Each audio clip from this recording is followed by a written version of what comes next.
In the top stories, PM Stuart says manufacturers need to get into more export markets.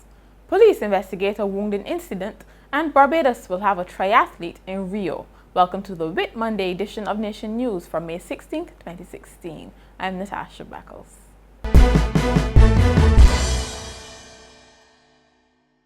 Prime Minister Stuart says the manufacturing sector is alive and well, but more international markets need to be found for local goods. He made the comments as he toured BMX at the Lloyd Erskine Sandyford Centre over the weekend.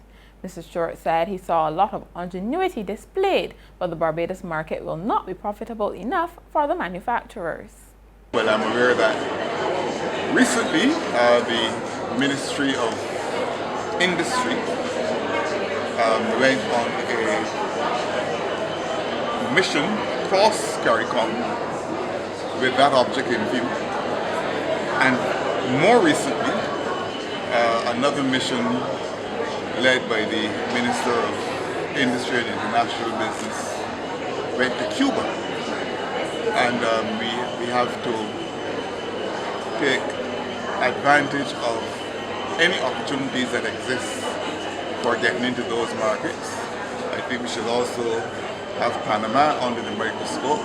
There's a very large Barbadian diaspora there as well, and they would be very much interested in supporting our local manufacturing sector.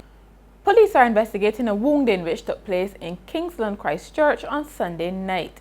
Police say 28-year-old Gerard Chase of Watton, Christchurch was slashed several times around 7:45. Mr. Chase was reportedly involved in a dispute with another man, after which he was pursued into a house by a number of people.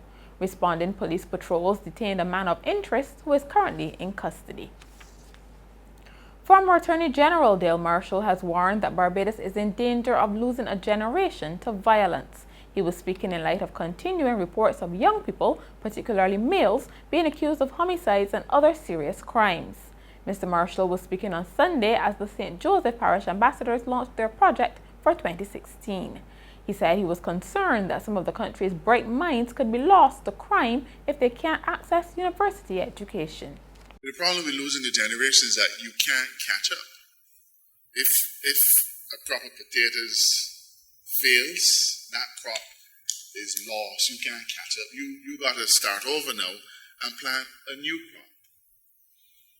But until that new crop is harvested, that is a write-off. Barbados has 270 or 80,000 people. And we cannot afford to write off a generation. We can't afford to write them off to social media. We can't afford to write them off to crime. We can't afford to write them off through loss of educational opportunities. Tour operators from across the world got the chance to enjoy some local entertainment on Friday night after holding more than 500 meetings over a 2-day period. The more than 50 visitors were entertained by Mac Fingal, RPB, King Bubba FM, and Leadpipe and Sadis during a Connect 50 reception at Hilton, Barbados. Marketing Director of the Barbados Tourism Marketing Inc., Robert Chase, said the operators came from Europe, the United States, Canada, the Caribbean, and Latin America. They were brought up to speed on local tourist attractions and accommodation. A call has been made for all teachers to be trained to manage dyslexia. The suggestion comes from Director of the Caribbean Dyslexia Association, Yvonne Spencer, who says she has seen improvement in teachers' abilities after they participate in her organization's training program. Ms. Spencer was speaking during a children's fair in Independence Square, which formed part of the BIM Literacy Festival.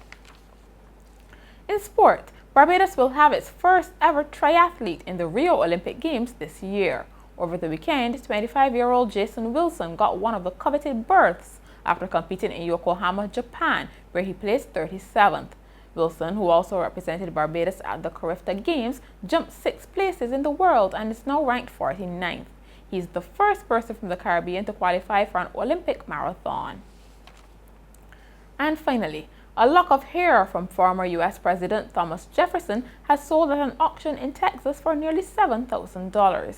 Heritage Auctions in Dallas said Saturday's sale involved 14 strands that were snipped by Mr. Jefferson's personal physician at the time of his death in 1826.